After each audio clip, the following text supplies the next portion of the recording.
Hello everyone, welcome to official YouTube channel of Info Capsule. Info Capsule के official YouTube channel पर आप सभी का स्वागत है। और आज हम लोग फिर उपस्थित हैं आपके लिए साइंस के क्वेश्चंस लेकर के। तो देखिए आपका इससे क्या एग्जाम में, क्योंकि साइंस का जो क्वेश्चन है साइंस से रिलेटेड वो काफी ज्यादा पूछे जाते हैं रेलवे के एग्जाम में, चाहे कोई भी एग्जाम हो। किसी में जनरल साइंस का सेक्शन अलग भी होता है और किसी में जनरल स्टडीज के साथ में इसको मिक्स करके पूछा जा सकता है। तो बहुत ही इंपॉर्टेंट क्वेश्चंस होते हैं इसके, और इस केवल साइंस के क्वेश्चन को ही अच्छे से तैयार करके हम काफी अच्छा स्कोर, अपना स्कोर बढ़ा सकते हैं, ये हम जरूर कह सकते हैं। ठीक, तो आइए देखते हैं आपका क्या क्वेश्चन है। पहला क्वेश्चन पे आते हैं। पहले क्वेश्चन पे एक क्वेश्चन देखिए, क्वेश्चन नंबर 1 क्या कह रहा है ये क्वेश्चन कि एक 4 किलोग्राम का एक पिंड है, 4 किलोग्राम भार की एक वस्तु है जो क्षैतिज दिशा में 50 मीटर प्रति सेकंड की गति से चल रही है। ठीक, और इसकी गति अगर 10 मीटर प्रति सेकंड तक बढ़ानी हो तो इस पे कितना कार्य करना होगा। ठीक, ये क्वेश्चन है। ठीक, आपके 4 ऑप्शन दिए गए हैं, 150 जूल, 100 जूल, 75 जूल और 50 जूल। ठीक, अब आपको बताना है कि इसमें कितना, अगर एक बॉडी है, एक कोई पिंड है, एक कोई बॉडी है, एक मान लीजिए कोई बॉडी है, ये कोई साइकिल ही है सपोज मान लीजिए, और इसका वजन कितना है 4.0 kg। ठीक, और ये इसकी स्पीड कितनी है अभी 5 मीटर पर सेकेंड। आपसे क्वेश्चन पूछा जा रहा है कि बॉडी का वेट उतना ही है, लेकिन अब इसका आपको स्पीड कितनी बढ़ा के करनी है 10 मीटर पर सेकेंड। ठीक, तो आपको ये 5 मीटर पर सेकेंड पे अभी चल रही है और इसको बढ़ा के कितना करना है 10 मीटर पर सेकेंड। तो जैसा कि हमें तो पूछा जा रहा है कि कितना कार्य करना होगा। ठीक, ये आपसे क्वेश्चन पूछा गया है। अब इस क्वेश्चन का आंसर देने के लिए पहले आपको थोड़ा सा समझना पड़ेगा। ठीक, समझना यूं पड़ेगा जैसे आपने देखा इसके एक दो वीडियो पहले आपने देखा होगा कि कार्य और ऊर्जा ये एक ही दूसरे के ट्रांसफॉर्मेशन। ठीक, बेसिकली ऊर्जा कोई प्रैक्टिकल मैनिफेस्टेशन नहीं होता है। ऊर्जा से जो कार्य होते हैं, चाहे प्रकाश के फॉर्म में हमें मिल रही हो या किसी हीट के फॉर्म में मिल रही होगी या कहीं ना कहीं से, उसको मतलब एक प्रैक्टिकली हम ऊर्जा देख नहीं सकते, ऊर्जा एक अवधारणा है। ठीक, और ये वर्क जो हमें उसके फॉर्म में जो मिलता है उसको हम क्या बोलते हैं, वर्क बोलते हैं। ठीक, तो इस तरह से जो वर्क और एनर्जी होते हैं एक दूसरे में ये इंटरचेंजेबल होते हैं, एक दूसरे में इनको बदला जा सकता है। तो इस तरह से अगर आप देखें इस क्वेश्चन के बहुत थोड़ी सी तह तक जाएंगे तो आप इस क्वेश्चन को समझने पर यह पता चलेगा कि इस बॉडी की जो ऊर्जा है 5 मीटर पर सेकेंड पर, और जो बॉडी की जो इस ऊर्जा 10 मीटर पर सेकेंड पर, इन दोनों का जो डिफरेंस होगा उतना ही कार्य आपको करना पड़ेगा। क्योंकि वर्क का कार्य का मात्रक भी क्या होता है जूल, एनर्जी का मात्रक क्या होता है वो भी जूल होता है। ठीक, तो इन दोनों चीजों में आप देखेंगे तो जो एनर्जी का जो डिफरेंस है वही वर्क के बराबर हो जाएगा। ठीक है, तो अब हम इसमें बेसिकली हमको क्या करना है कि इसमें जो ऊर्जा का जो डिफरेंस है वो फाइंड करना है कि इस जो बॉडी की एनर्जी पहले कितनी थी और अब कितनी हमें चाहिए। तो क्योंकि ये बॉडी मूविंग है इसलिए जो एनर्जी कैसी होगी, काइनेटिक एनर्जी होगी, गतिज ऊर्जा होगी। और गतिज ऊर्जा का फॉर्मूला क्या होता है, गतिज ऊर्जा कैसे निकालते हैं आपको पता ही है, half into mass into velocity का स्क्वायर। ठीक, तो यहाँ पे क्या होगा, मास कितना है 2, तो 2 से 2 क्या 4 है, तो 4 से 2 से डिवाइड करेंगे तो यहाँ पे कितना हो जाएगा 2, और वेलोसिटी कितना है 5, तो 5 बच्चे 25, यानी कि 25 गुणे 2, तो ये कितना हो जाएगा 50 जूल। ठीक है, और इस स्टेट में क्या एनर्जी होगी इसकी, तो यहाँ पे हाफ, 4 का हाफ 2 ही होगा, 10 का स्क्वायर कितना करेंगे 100, तो ये कितना हो जाएगा 200 जूल। ठीक है, अब आपको क्या करना है कि फाइनल स्टेट में एनर्जी कितनी चाहिए 200 जूल, अभी है कितनी 50 जूल, तो काम कितना करना पड़ेगा 200 जूल में से 50 जूल आप माइनस कर दीजिए, तो जो आपको वैल्यू मिलेगी वही आपका क्या हो जाएगा आंसर, यानी कि 150 जूल। ठीक, इसलिए इस जो क्वेश्चन का आंसर है वो क्या है, ये यहाँ पर फर्स्ट। ठीक, इस क्वेश्चन का आंसर क्या होगा 1 होगा। ठीक, तो इस तरह से इस क्वेश्चन को कैलकुलेट करना होगा। जब भी आपसे पूछा जाए कि कितना कार्य करना पड़ेगा और ये सब स्पीड वगैरह दी गई हो, तो हमेशा आपको उसकी जो भी बॉडी है उसकी एनर्जी में जो चेंज हो रहा है वो आप फाइंड कर लेंगे, तो आपको ये पता चल जाएगा कि कितना काम करना पड़ेगा। ठीक, तो इस तरह से इसका अप्रोच होता है कि ऊर्जा और कार्य में जब भी आपको इस तरह का कंफ्यूजन हो तो एनर्जी में डिफरेंस निकाल दीजिए, ऊर्जा का अंतर ही कार्य के बराबर हो जाएगा। ठीक, अगला क्वेश्चन देखते हैं क्या है। Next question, what is next question? Question number 2। Question number 2 क्या कह रहा है कि by which of the following processes are metals of high reactivity are extracted from purified molten ore. ठीक, निम्न में से किस प्रक्रिया द्वारा शोधित गलित अयस्क के उच्च अभिक्रियाशील धातुओं का निष्कर्षण होता है? ठीक, तो पहला ऑप्शन दिया हुआ है कि उपयुक्त रिएजेंट के द्वारा, एजेंट के द्वारा रिड्यूस कर दिया जाता है। दूसरा ऑप्शन कह रहा है रोस्टेड कि उसकी रोस्टिंग की जाती है। तीसरा ऑप्शन कह रहा है इलेक्ट्रोलिसिस और चौथा ऑप्शन कह रहा है कैल्सिनेशन। अब इस क्वेश्चन के डिटेल में अगर देखेंगे, ठीक, तो धातुओं को बेसिकली 3 कैटेगरी में डिवाइड किया जाता है एक्सट्रैक्शन के लिए। एक तो बहुत ज्यादा जो हाईली रिएक्टिव है वो धातुएं होती हैं, एक जो मीडियम रिएक्टिविटी की है, और एक जो नोबल मेटल्स है। ठीक, नोबल मेटल में कॉपर है, सिल्वर है, गोल्ड है, इस तरह के जो मेटल्स हैं वो नेटिव स्टेट में पाए जाते हैं, इसलिए उनके लिए कुछ खास करने की जरूरत नहीं होती है। ठीक, तो जो बहुत ही ज्यादा रिएक्टिव जो मेटल्स होती हैं, रिएक्टिव मेटल्स कौन सी होती हैं अगर देखा जाए तो फर्स्ट ग्रुप, सेकंड ग्रुप की जो मेटल्स होती हैं वो बहुत ही ज्यादा रिएक्टिव होती है। ठीक, तो फर्स्ट यानी कि इसमें हाइड्रोजन, लिथियम, सोडियम, पोटेशियम, ये सब जो मेटल्स होती हैं, तो हाइड्रोजन, सोडियम, पोटेशियम, इन सब का अगर एक्सट्रैक्शन करना हो तो इन सभी की जो रिएक्टिव मेटल्स है उनके लिए हमेशा जो हम प्रोसेस इस्तेमाल करते हैं वो इलेक्ट्रोलिसिस की प्रोसेस होती है। विद्युत अपघटन द्वारा इनको अलग किया जाता है। ठीक, इनका कोई भी सॉल्ट ले लेते हैं, सॉल्ट को हम इलेक्ट्रोलाइज कर देते हैं। जैसे मान लीजिए कि सोडियम का एक्सट्रैक्शन है, तो सोडियम क्लोराइड या कोई इस तरह का सॉल्ट है, तो वो जो सोडियम मेटल क्योंकि पॉजिटिवली चार्ज होता है तो नेगेटिव उसमें जाकर के वो कलेक्ट होता रहता है नेगेटिव पोल्स पे, तो इस तरह से वो एक अलग इकट्ठा हो जाता है, और वो क्योंकि वो उसी का सॉल्ट है तो वो उससे फर्दर रिएक्ट नहीं करता है और एनोड से पे जाकर के जमा होता जाता है, कैथोड पे, सॉरी।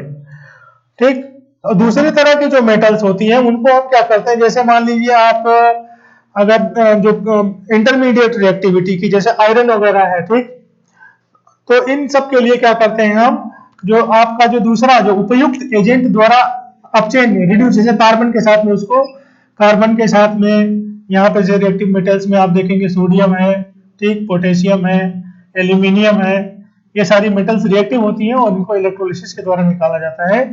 आयरन वगैरह अगर देखेंगे आप, ठीक, आयरन, निकेल, इस तरह की जो मेटल्स हैं उनको इस रिडक्शन करके निकाला जाता है।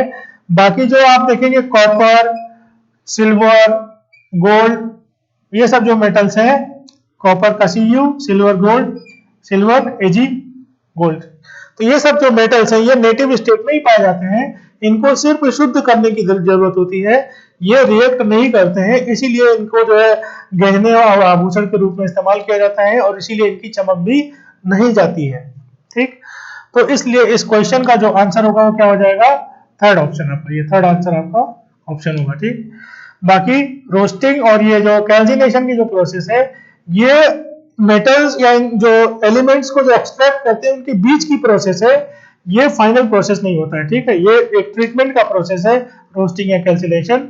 बाकी जो मेन जो रिडक्शन या इलेक्ट्रोलिसिस, यही जो दो मेन प्रोसेस होती है। ठीक है, तो इस क्वेश्चन के बारे में बस इतना ही।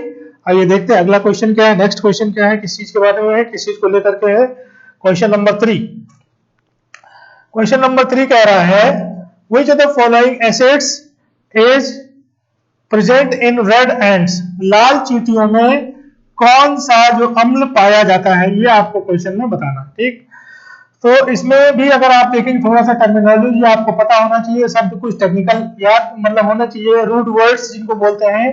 तो अगर रूट वर्ड्स के हिसाब से अगर इनको देखेंगे तो ये क्वेश्चन, इस क्वेश्चन का आंसर बहुत आसान हो जाएगा। ठीक, तो इसमें आप देखिए पहले 4 ऑप्शन दिए हुए हैं। पहला ऑप्शन क्या है, मैलिक एसिड, दूसरा ऑप्शन है फार्मिक एसिड, तीसरा ऑप्शन है टैनिक एसिड और चौथा ऑप्शन है ऑक्जेलिक एसिड। ठीक, तो ये लाल चींटी जो होती है बेसिकली उनको फॉर्म लैटिन में इनका जो नाम होता है फॉर्मियम करके भी होता है।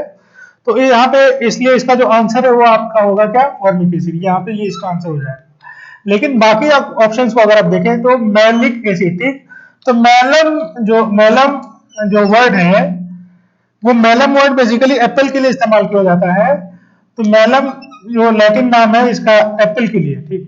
तो मैलिक एसिड कहाँ पे पाया जाता है? एप्पल में पाया जाता है, इसलिए इसका जो नाम है मैलिक एसिड, ठीक है। तो मैलिक एसिड है। फिर आपका टैनिक एसिड होता है। टैनिक एसिड बेसिकली टैनिन की तरह की जो चीजें होती हैं, टैनिन की तरह की जो चीजें होती हैं वो उनमें पाया जाता है। जैसे कि आप देखिए कि वो है आपका कत्ता वगैरह जो होता है, इन तरह की जो चीजें होती हैं, और जैसे जिसमें आप देखते हैं जो जब उसको खाते हैं इस तरह की चीजों को, तो आपको जैसे हार्ड हार्ड लगने लगता है अपने मुंह में, तो उस तरह की चीजों में वो टैनिक एसिड होता है, ठीक। ऑक्जेलिक एसिड बेसिकली सॉल्ट के रूप में पाया जाता है तरह तरह की चीजों में, तो ये कैल्शियम ऑक्जेलेट के रूप में वो कई सारी चीजों में पाया जाता है, तो ये वहां से निकाला जाता है। तो बेसिकली आपके जो कुछ ऐसे जो कनकनाने वाली जो चीजें होती हैं उनमें ऑक्जेलिक एसिड पाया जाता है, ठीक।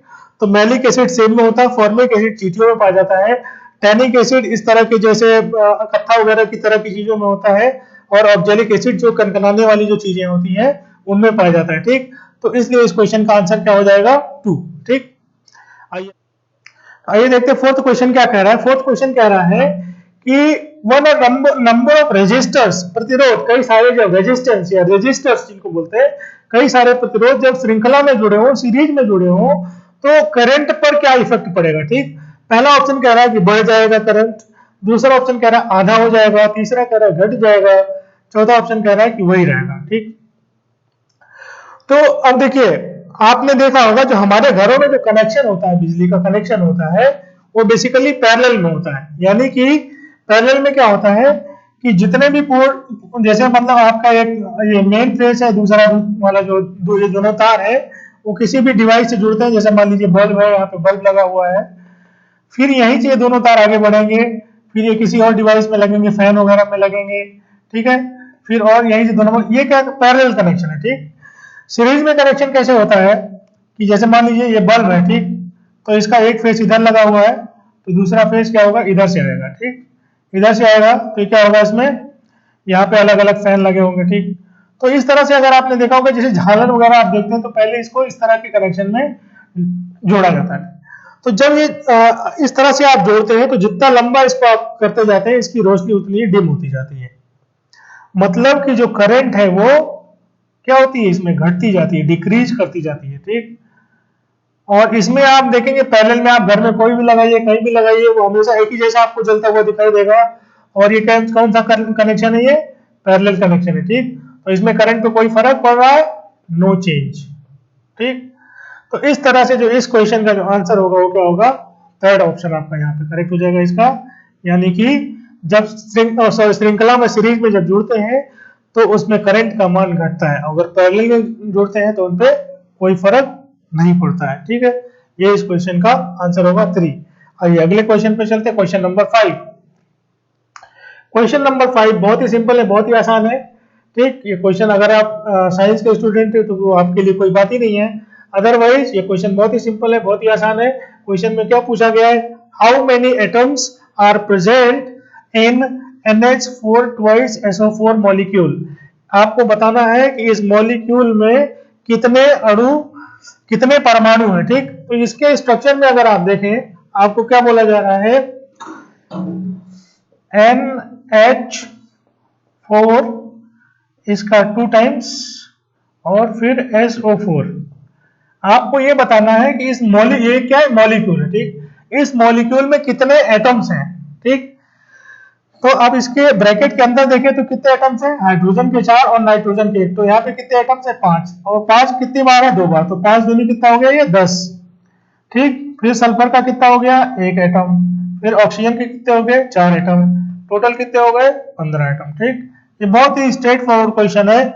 इस क्वेश्चन का आंसर क्या होगा यहाँ पर, 15, ठीक। तो ये बहुत ही सिंपल सा क्वेश्चन था। क्वेश्चन का आंसर क्या होगा, सीधे आपको जो एटम्स है उनको काउंट करके, जोड़ करके बता देना है। तो आपने जोड़ा तो कितना है, 15 है, 15 इसका आंसर होगा, और बाकी जो ऑप्शन है उनका कोई मीनिंग नहीं है, ठीक। तो ये बहुत ही सिंपल सा क्वेश्चन था। तो आज के लिए बस इतना ही, और अगर आपको वीडियो ये पसंद आया हो तो इस वीडियो को लाइक कीजिए और इस चैनल को सब्सक्राइब कीजिए, और अगर आपको इस तरह के अपडेट्स मिलते रहे, ये भी आप चाहते हैं, तो बेल आइकन दबाना मत भूलिएगा। और इस जो वीडियो आप देख रहे हैं, इसके क्वेश्चंस जो डिस्कस किए गए हैं, उसका पीडीएफ अगर आप पाना चाहते हैं, डाउनलोड करना चाहते हैं फ्यूचर में देखने के लिए, रेफरेंस के लिए, तो इस वीडियो के नीचे उसका लिंक दिया गया है। आप उस लिंक पे क्लिक करके इस वीडियो का जो पीडीएफ है वो डाउनलोड कर सकते हैं। थैंक यू तब तक के लिए आपको। ठीक है, धन्यवाद। फिर मिलते हैं अगले कोई सेशन में। Thank you.